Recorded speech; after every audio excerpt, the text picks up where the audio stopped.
Good morning students.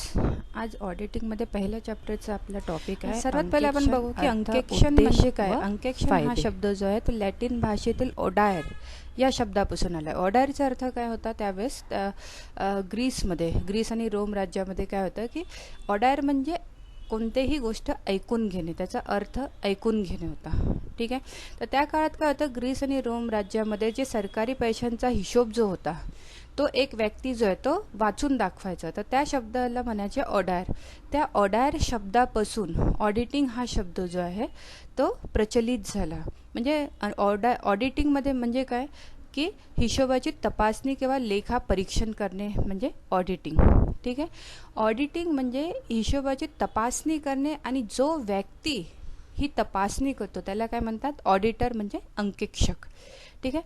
काय झालं की जसं जसं बिझनेस वाढत गेले, व्यवसाय वाढत गेले, तर काय झालं, खर्च जे आहे, खर्च अर्निंग प्रॉफिट हे सर्व जे आहे ते वाढत गेले. जमा आणि खर्चाचा तपशील ठेवणं खूप जरुरी झालं. आता ही जे तपशील जे आहे हा बरोबर आहे किंवा नाही आहे हे बघण्यासाठी काय केलं, गव्हर्नमेंटनी कंपल्सरी केलं की तुम्हाला अंकेक्षण करावंच लागेल. आता अंकेक्षण म्हणजे काय की वर्षभरामध्ये कंपनीमध्ये किंवा व्यवसायामध्ये जो पण हिशोब ठेवण्यात आलेला आहे तो बरोबर आहे किंवा नाही हे एक व्यक्ती जो आहे तो पूर्ण तपासतो आणि त्याच्यावर आपला एक अहवाल तयार करतो, त्याला म्हणतात अंकेक्षण. आणि जो हे काम करतो त्याला म्हणतात अंकेक्षक. अंकेक्षण जे आहे त्याच्यासाठी स्पेसिफिकली एक पर्टिक्युलर डिग्री लागते, त्याला म्हणतात चार्टेड अकाउंटंट. म्हणजे प्रत्येक अंकेक्षक जो आहे तो काय राहायला पाहिजे, चार्टेड अकाउंटंट राहायला पाहिजे. अंकेक्षक कधी लेखाजोखा लिहित नाही किंवा तो फायनल अकाउंट तयार करत नाही, बॅलन्स शीट तयार करत नाही. त्याचं काम आहे की फक्त हिशोब जे लिहिलेले आहेत ते बरोबर आहे किंवा नाही, आणि त्याला एक सर्टिफिकेट आणि अहवाल देणे की यांनी जो पण हिशोब लिहिलेला आहे, जे पण असेट यांनी दाखवली आहे, लायबिलिटीज दाखवलेले आहेत, ते प्रॉफिट जे दाखवलेले आहे ते बरोबर आहे किंवा नाही, हे काम जे करतो त्याला जे ज्या पद्धतीने केलं जातं त्याला म्हणतात अंकेक्षण. आता अंकेक्षण जे आहे हे एक कोणता करू शकत नाही. अंकेक्षण जे आहे करणं कंपल्सरी कोणाकोणासाठी आहे, सिंगल सेल ट्रेडर जो आहे, एकल व्यापारी संस्था, भागीदारी संस्था, सहकारी संस्था, सरकारी संस्था, खाजगी मर्यादित प्रमंडळे, सार्वजनिक संस्था, अमर्यादित प्रमंडळे, या सर्वांना जे आहे अंकेक्षण करणं ते गरजेचं केलेलं आहे. कोणाकडून केलेलं आहे, गव्हर्नमेंटकडून करण्यात आलेलं आहे. आता अंकेक्षणची बेसिक कन्सेप्ट काय आली बघा. काय असतं की इन जनरल आपण एक एक्झाम्पल बघू की आपण खाजगी मर्यादित प्रमंडळ बघू. ठीक आहे. Joint stock company. आता जॉईंट स्टॉक कंपनीमध्ये काय असतं की ज्याची कंपनी आहे त्याचे पैसे लागलेले असतात का, नाही. पैसे कोणाचे लागले असतात, भागीदारांचे लागलेले असतात. कारण की ते पैसे कंपनी कशाच्या पैशावर सुरू केली जाते, जो कंपनीचे भागधारकांना विकले जातात त्या पैशापासून काय केलं जातं, कंपनीमध्ये काम केलं जातं किंवा प्रॉफिट अर्न केलं जातं. तर हे जे पैसे लोकांकडून घेण्यात आलेले आहे त्याचा उपयोग बरोबर होत आहे किंवा नाही होत आहे. कंपनीमध्ये काही घोटाळे तर नाही होत आहे, ते जितका नफा दाखवत आहे खरंच तेवढा नफा त्यांना होत आहे का, ते खूप जास्तचा खर्च तर नाही करत आहे. हे सर्व तपासण्यासाठी काय केलं जातं, एका व्यक्तीला नियुक्त केलं जातं. तो कोण असतो, अंकेक्षक. आणि तो जे तपासण्याचं काम करतो त्याला म्हणतात अंकेक्षण. आता हे अंकेक्षण जे आहे हे दरवर्षी करणं जरुरी असतं, गरजेचं असतं. आणि याचा अहवाल जो आहे तो गव्हर्नमेंटकडे सबमिट करणं पण काय असतं, जरुरी असतं. अंकेक्षणामुळे काय होतं, व्यवसायातील अफरातफरी याच्यावर काय केलं जातं, नियंत्रण ठेवता येतं. त्याच्यानंतर आर्थिक वर्षातील उत्पन्नावर किती टॅक्स तुम्हाला भरायचं आहे त्याचं पण काय केलं जातं, कॅल्क्युलेशन केलं जातं. म्हणून अंकेक्षण करणं जे आहे ते काय आहे, सर्व कंपनींसाठी काय आहे, बंधनकारक केलेलं आहे. जर जी संस्था अंकेक्षण करत नाही त्याला दंडास पात्र ठरविण्यात येते. अंकेक्षण जे आहे हे एक काय आहे, कायदेशीर प्रक्रिया आहे. कारण की सरकारने म्हटलेलं आहे, सरकारने जे रूल्स अँड रेग्युलेशन्स दिलेले आहे त्याच्यामध्ये अंकेक्षण करणं हे काय केलं आहे, गरजेचं केलेलं आहे. त्याच्यामुळे ते काय म्हटले जाते, कायदेशीर प्रक्रिया आहे. आणि ज्या तऱ्हेने अंकेक्षण करायचं आहे त्या तऱ्हेनेच करावं लागतं, म्हणून त्याला काय म्हणतात, कायद्यानुसार अंकेक्षण करणे जे आहे ते बंधनकारक केलेलं आहे. आता अंकेक्षण केल्यामुळे काय होते की एखाद्या व्यवसायाची आर्थिक स्थिती काय आहे ती माहीत होते. जर एखाद्या व्यवसायाची आर्थिक स्थिती जर माहीत राहिली तर काय होतं, कुठूनही आपल्याला कर्ज मिळणं जे आहे ते सुलभ होतं. ठीक आहे. अंकेक्षणात व्यवसाय संस्थेने आर्थिक वर्षातील व्यवहारांच्या नोंदी व नियमांचे पालन करून करण्यात आलेले आहेत याबद्दल काय केली जाते, खात्री करून घेतली जाते. आणि व्यवसायात काम करणाऱ्या कर्मचाऱ्यांनी आर्थिक व्यवहारात काही गडबड नाही केली आहे, अफरातफर तर केली नाही, याची काय केली जाते, खात्री करून घेतली जाते. याला म्हणतात अंकेक्षण. आता आपण बघूया अंकेक्षण व्याख्या. स्पायसर आणि पेगलर यांच्यामध्ये काय म्हणतात की अंकेक्षण म्हणजे व्यवसायाची वास्तविक आर्थिक स्थिती प्रदर्शित होईल अशा रीतीने ताळेबंद तयार केलेले आहे किंवा नाही, व नफा तोटा पत्रकावरून संबंधित काळातील नफा तोटा लक्षात येतो किंवा नाही हे समजण्यासाठी जमा खर्चाच्या पुस्तकांचे व लेख्यांचे आणि प्रमाणकांचे परीक्षण होय. स्पायसर काय म्हणतात की अंकेक्षण म्हणजे काय की आता एखाद्या व्यवसायाची आर्थिक स्थिती जी आहे ती कशावरून कळते, त्या कंपनीच्या ताळेबंदावरून म्हणजे फायनल बॅलन्स शीटवरून. तर ती बॅलन्स शीट जी आहे ती बरोबर बनलेली आहे किंवा नाही, प्रॉफिट अँड लॉस अकाउंट बरोबर बनलेला आहे किंवा नाही, आणि जितका खर्च झालेला आहे किंवा जितकी अर्निंग झालेली आहे त्याच्याशी संबंधित जे पुस्तकं बनवलेले आहेत किंवा लेखे बनवलेले आहेत किंवा त्याचे काही एव्हिडन्स जे ठेवलेले आहेत ते बरोबर आहेत किंवा नाही याची पूर्ण तपासणी करणे म्हणजे काय, अंकेक्षण होय.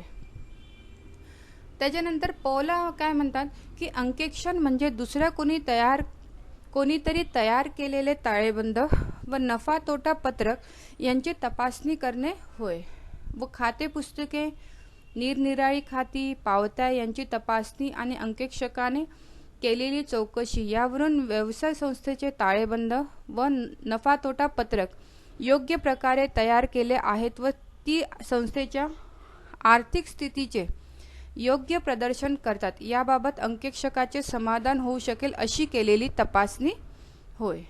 आता पॉला काय म्हणतात की अंकेक्षण म्हणजे काय की अंकेक्षकाने ताळेबंद, नफा तोटा खाते यांची तसेच नफा तोटा खाते आणि ताळेबंदाशी संबंधित वेगवेगळे पुस्तके, त्याच्या पावत्या, खाती यांची तपासणी करून जे एक अहवाल बनवला असतं, अहवाल बनवताना काय होईल, अंकेक्षण सर्व चौकशी करेल.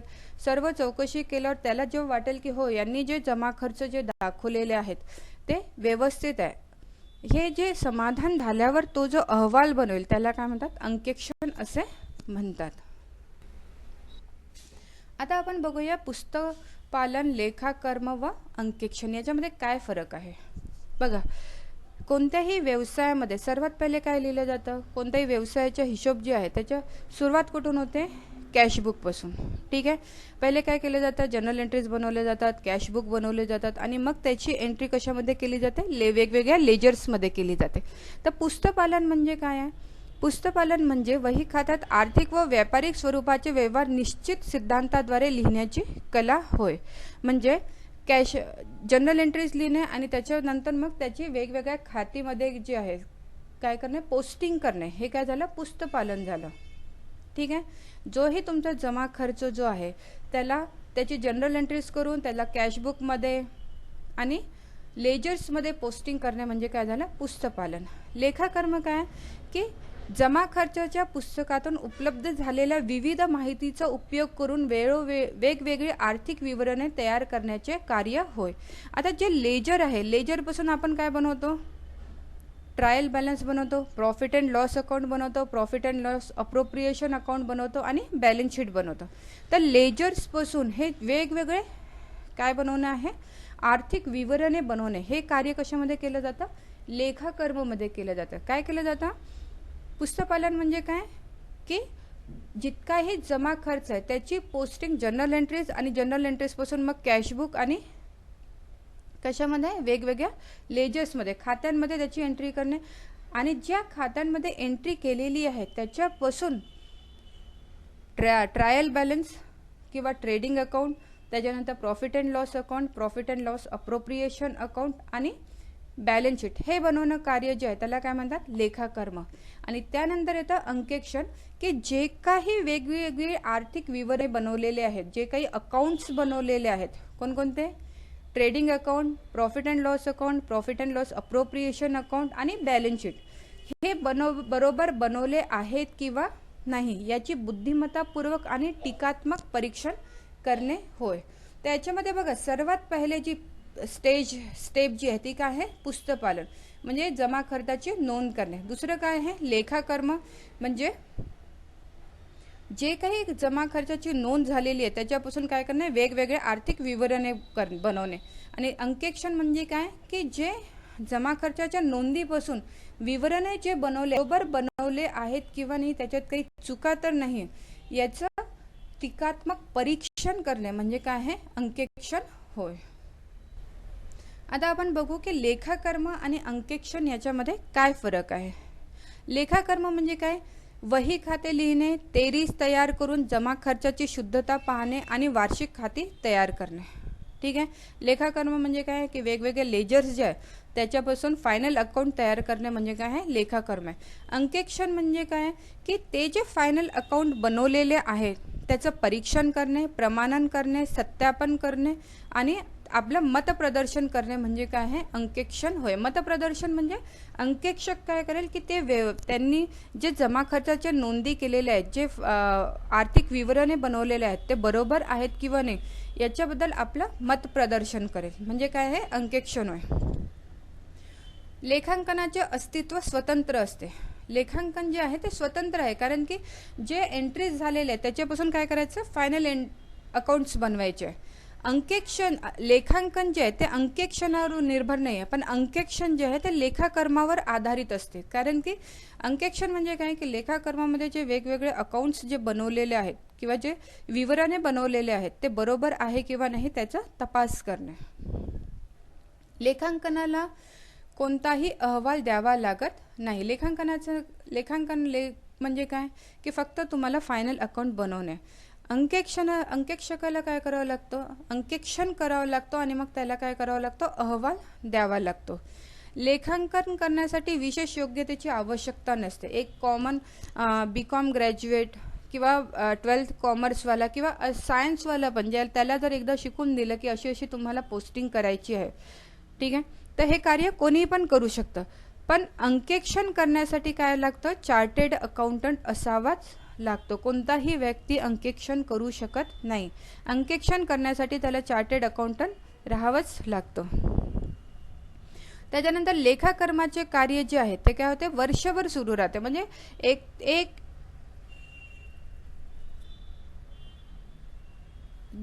पहिल्या व्यवसायाच्या पहिल्या दिवसापासून लेखाकर्माचे कार्य जे आहे म्हणजे एंट्रीज करणं जे आहे ते काय होतं, सुरू होऊन जाते जमा खात्यांची. अंकेक्षण काय होतं, की लेखापालाचे कार्य म्हणजे लेखांकनाचे कार्य संपल्यानंतर मग काय होते, अंकेक्षणाचे कार्य जे आहे ते सुरू होतं. म्हणून म्हटलं जातं की लेखांकनाचं काय आहे, स्वतंत्र अस्तित्व आहे, पण अंकेक्षण जे आहे ते कशावर आधारित आहे, लेखाकर्मावर आधारित असते. आता बघूया अंकेक्षणाचे उद्देश. याच्यामध्ये 3 उद्देशमध्ये विभागलेले आहेत. पहिला आहे मुख्य उद्देश, सहाय्यक उद्देश आणि इतर उद्देश. बघा, मुख्य उद्देशमध्ये काय म्हटलं आहे, व्यवसायाच्या हिशोबाच्या सत्यतेचे ज्ञान करून घेणे. अंकेक्षणामध्ये काय करतो अंकेक्षक, की जितके पण जमा खर्चाचे नोंदी केलेले आहेत, जे पण विवरणे बनवलेले आहेत त्याचं काय करतो, तो एक गहन चिकित्सक जो आहे तो अभ्यास करतो. त्याच्यामुळे काय होतं, की व्यवसायामध्ये जो काही हिशोब लिहिलेला आहे तो खरोखर आहे किंवा नाही त्याचे काय करून घेतो, तो ज्ञान करून घेतो. दुसरं काय दिलं आहे, व्यवसायाच्या हिशोबाच्या पूर्णत्वाचे ज्ञान करून देतो. म्हणजे हे जे जमा खर्च जे लिहिलेले आहे, लेखापालांनी जे जमा खर्च लिहिलेले आहेत ते पूर्ण आहेत किंवा नाही, त्याच्यात काही चुका तर नाही आहे, काही गडबड तर नाही आहे, याचे काय करून घेतो, तो ज्ञान करून घेतो. त्याच्यानंतर हिशोबाच्या नियमानुकूलतेचे ज्ञान करून घेतो. बघा, अकाउंट्स बनवायची पण एक जी आहे ती पद्धत आहे, ठीक आहे. ऑल ओव्हर वर्ल्डमध्ये एकच पद्धत जी आहे ते इम्प्लिमेंट केली जाते, डबल एंट्री सिस्टम, जे तुम्ही आता शिकताय कॉमर्समध्ये, ठीक आहे. तर जे काही अकाउंट्स बनवलेले आहेत ते नियमानुसार बनवले आहेत किंवा नाही याची पडताळणी करण्याचं पण काम कशाचं असतं, अंकेक्षणाचं असतं. कशामध्ये येतं ते, अंकेक्षणामध्ये. दुसरं दिलेलं आहे सहाय्यक उद्देश. सहाय्यक उद्देश म्हणजे बघा, जर हिशोब पूर्ण टॅली करून बघत आहे तर काय होईल, त्याच्यामधल्या चुका शोधून काढता येतात इझिली. हिशोबामध्ये जर अकाउंटंटने काही कपट केलं आहे, अफरातफर केलं आहे, अकाउंटंटने किंवा बिझनेसमॅनने ज्याचा व्यवसाय त्यांनी काही गडबड केलेली आहे, पैशाची काही गडबड आहे तर ती शोधून काढता येते. ठीक आहे. आणि त्याच्यावर काय करू शकता, नियंत्रण ठेवू शकता. प्रत्येक अकाउंट जे आहे ते चेक केलं जातं. प्रत्येक अकाउंटची एंट्री बरोबर आहे किंवा नाही ते बघितलं जातं. तर काय होईल, जर काही गडबड होतील, काही कुठे चुका असतील, कुठे गडबड केलेली असते, पैसे जर खाल्लेले असतील तर ते काय ते उघडकीस येतं. आणि ते जर उघडकीस आलं तर काय होतं, अंकेक्षणामुळे काय करता येतं, त्याच्यावर नियंत्रण ठेवता येतं. तिसरं दिलेलं आहे इतर उद्देश. कर्मचाऱ्यांवर नैतिक प्रभाव टाकणे. बघा, जर तुम्हाला जर म्हटलं की तुम्ही जे काम करत आहे ते तुमचं चेक केलं जाईल तर काय होतं की कोणताही व्यक्ती जे आहे ते काम जो आहे तो काय करतो, परफेक्टली करतो, म्हणजे त्याच्यात चुका करत नाही. तर अंकेक्षण जे आहे, अंकेक्षणामध्ये काय आहे की ऑलरेडी कर्मचाऱ्यांना, लेखापालाला किंवा जे अकाउंट लिहित आहे त्यांना माहीत आहे की आपल्या कामाची पूर्ण तपासणी केली जाणार आहे. तर ते लोक काय करतात, कोणतीही चुका किंवा गडबड करत नाही. त्याला म्हणतात कर्मचाऱ्यांवर नैतिक प्रभाव टाकणे. अंकेक्षणामुळे काय होतं, कर्मचाऱ्यांवर प्रभाव असतो की तुमच्या कामाची पुनः तपासणी केली जाईल तर तुम्ही काहीही गडबड करू नका.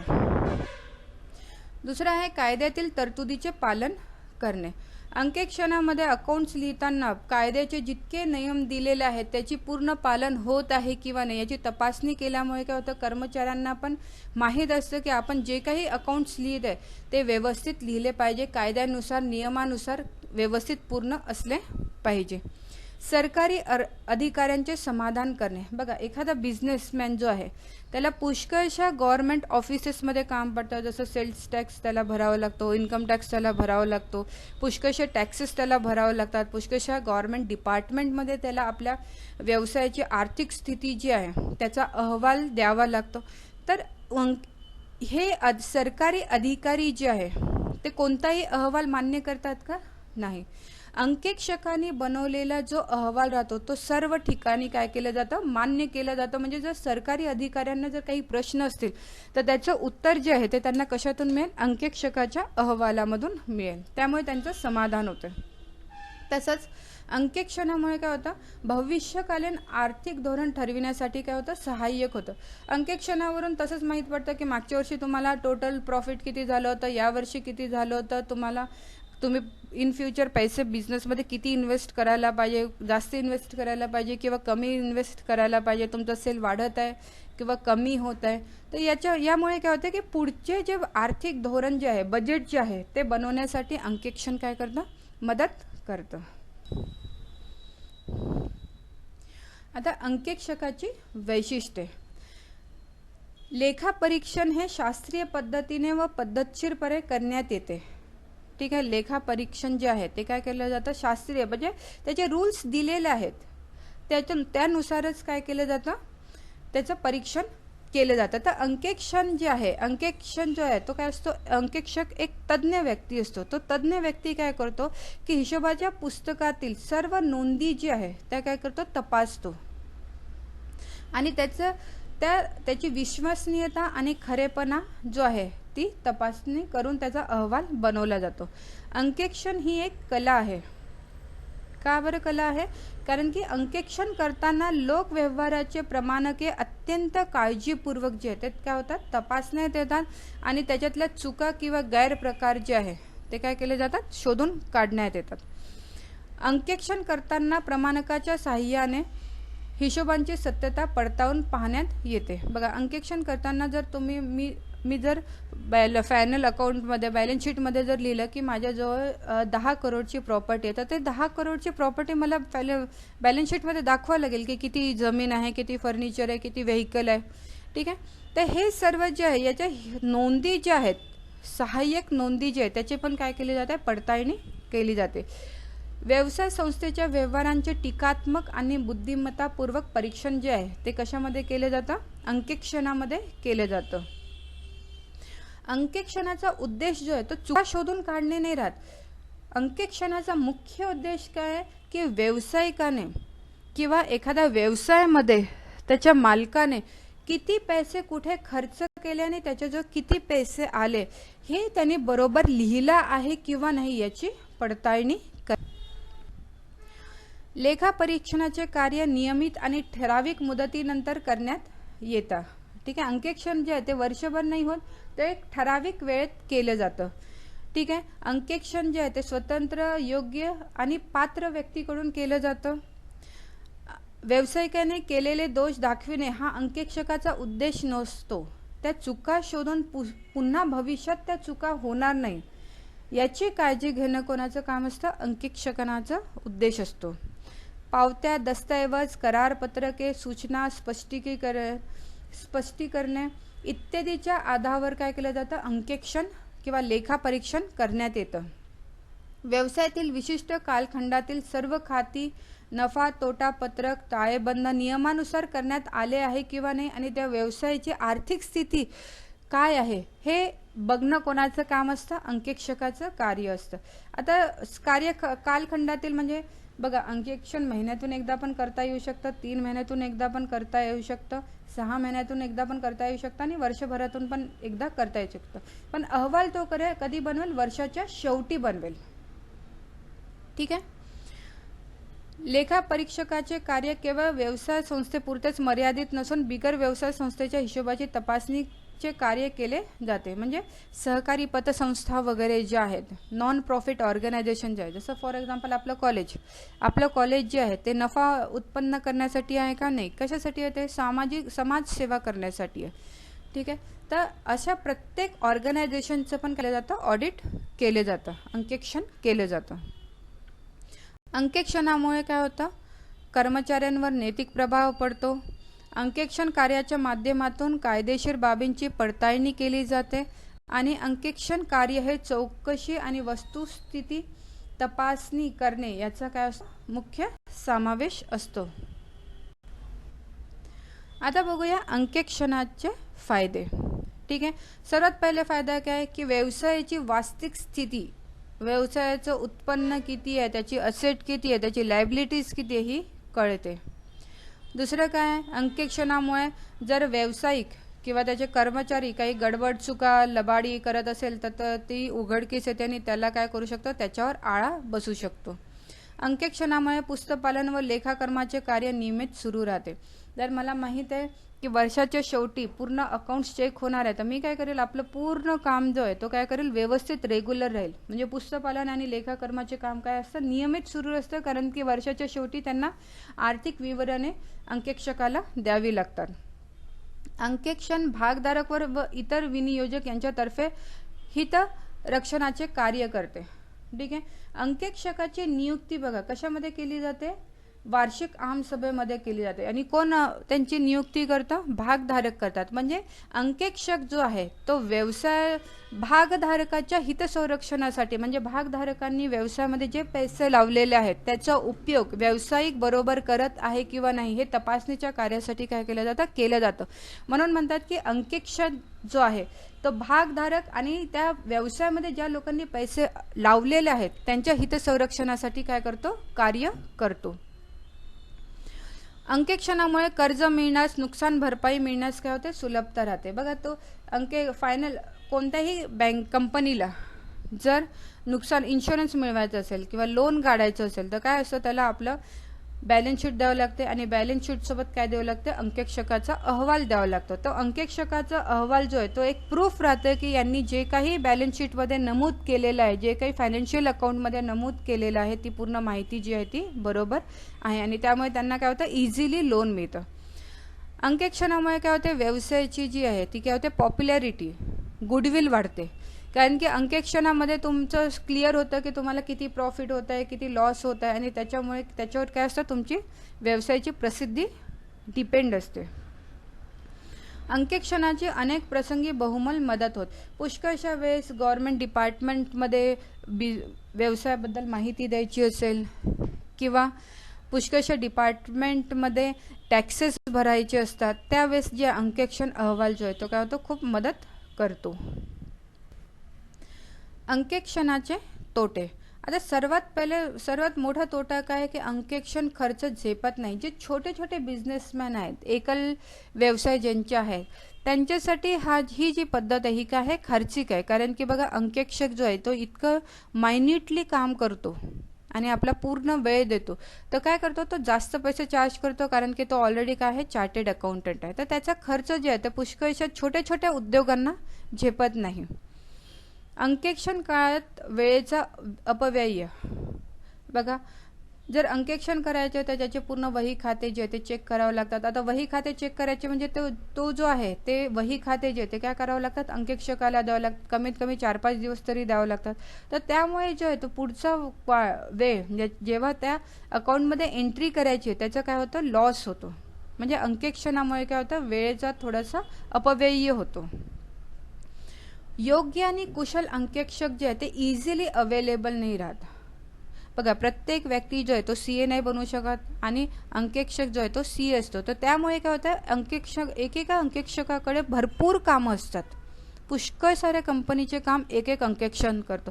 त्यामुळे योग्य आणि कुशल अंकेक्षण इझिली अवेलेबल राहत नाही.